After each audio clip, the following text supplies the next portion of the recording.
may mga nagsasabi na parang sugar daddy ka raw. Bakit naman? Bakit naman pahiga sugar daddy? Sana naman itong mga nagkakalat that are claiming that they are mga batikang journalists, no?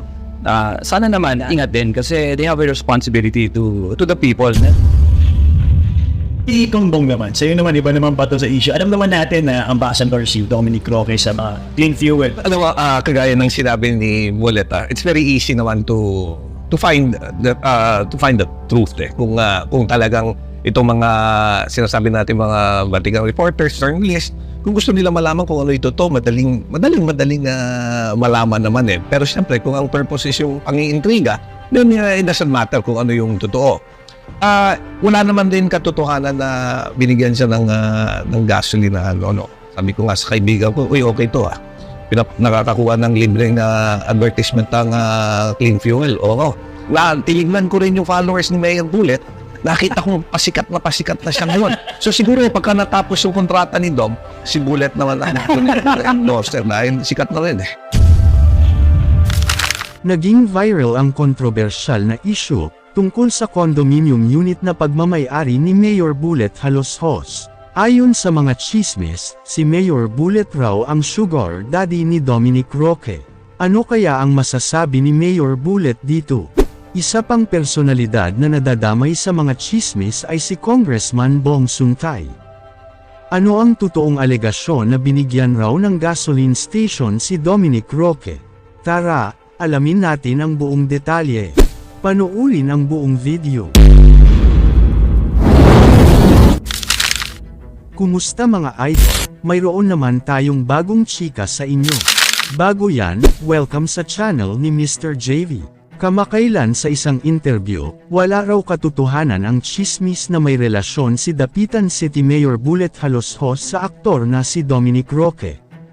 Samantala, si Congressman Bong Suntay naman ay nalilink din kay Dominic Roque, at sinabi na hindi totoo ang alegasyon na binigyan niya ng gasoline station si Dominic. Ang totoo raw ay brand ambassador lamang si Dominic para sa kanyang negosyong gasolina. Gaano kaya katotoo ang mga balitang kumakalat ngayon sa social media? At bakit nadadamay ang mga pangalan ni Mayor Bullet Haloshos at si Congressman Bong Suntay? Tara panoorin natin ang exclusive interview, at ano kaya ang masasabi nila tungkol sa hiwalayan ni Dominic at Bea? Ano ba nakilala si Dominic Roque? Almost more than 10 years na namin ang pagkakaibigan namin. Magmabarkada talaga kami. Nag-umpisa yan sa pagmumotor. Nagkakarera kami sa Clark. And then from there, naging good friends kami. We started doing ang dami, mga businesses, nagtutulungan kami. Kaya nakakapagtaka. Umabot sa ganito na even ang genders namin na pinagkakaguluhan na ngayon ng marami at nagtatanong kung talagang lalaki ba talaga kami. So, nakakatawa lang yung issue. Actually, pinagtatawanan lang namin. But it's anyways, it's a good time also to clarify things, no? Yung totoo lang, yung gusto natin i-clarify. 12 years, lagi kang magkakasama. At alam mo, sa barkadahan, andyan din yung pagnanais mo na andyan din kayo magtutulungan eh. And in fact, siguro itong issue kung sana nadama yung pangalan ni Mayor Bullet at pangalan ko dahil sa pagnanais namin na matulungan yung mga kaibigan namin. Imayin natin yung issue kasi mga kumakalat kay Mayor Bullet po na kasi nasabi dun sa mga vlogs na may mga nagsasabi na parang sugar daddy ka raw. Bakit naman? Bakit naman pahiga sugar daddy? Sinatawa to siya. Sugar daddy na binahay mo raw siya sa isang fondo na mamamaril po. Okay. Okay. Clarify ko lang, no? O nga, Daddy Bullet. Daddy na nila. Baka yan ang matanda pa. Ano ba naman yan? Actually, yung condo, no, totoo, akin talaga yun. I've had it for quite some time, no. Congressman pa lang ako.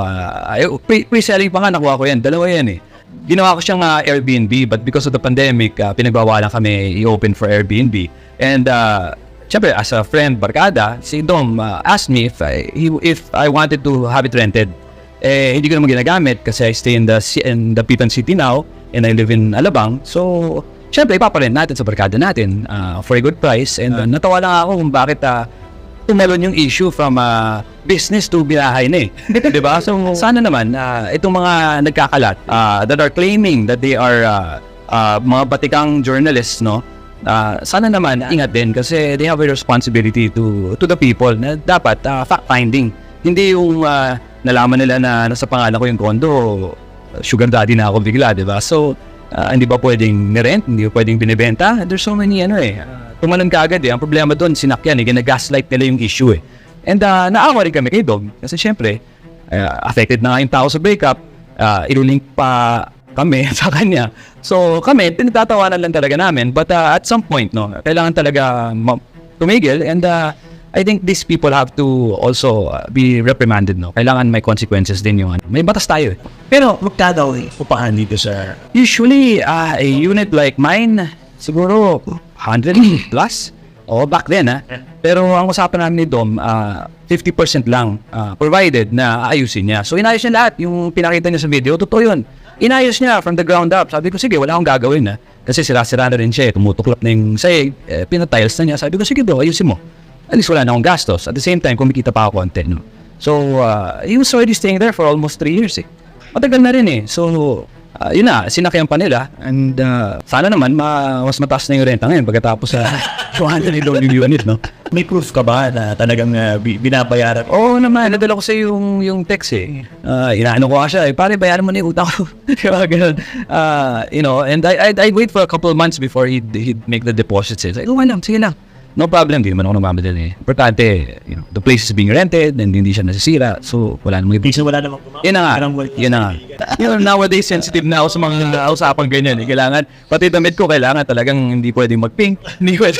Ikong Bong naman, sa'yo naman, iba naman pa to sa issue. Alam naman natin na ambassador si Dominic Roque sa mga clean fuel gasoline stations mo. Kayo naman, sinasabi na binigyan mo raw siya ng gasolina. Well, kagaya ng sinabi ni Mullet, it's very easy naman to find the truth kung talagang itong mga sinasabi natin mga batikang reporters, journalists, kung gusto nila malaman kung ano ito madaling malaman naman pero siyempre kung ang purpose is yung pangiintriga, then it doesn't matter kung ano yung totoo. Si Dom, as I mentioned, from being a friend na mahilig sa motor, nangangarera yan parang si Mayor Bullet, nangangarera ng motorsiklo yan dati So because mahilig rin siyang sa motorsports, nung nagkaroon ang kumpanya ko, yung Clean Fuel, nung nagkaroon kami ng team, yung Formula V, yun yung predecessor ng Vios Cup. So nung nagkaroon ng Formula V, I decided to get a team, to put a team doon sa karera na yan. And kinailangan ko ng celebrity driver. Kasi yung meron kaming professional driver, tapos kumuha rin kami ng celebrity driver. Siyempre, sino pa ba yung kukunin ko? Di kukunin ko na yung kaibigan ko to drive for us.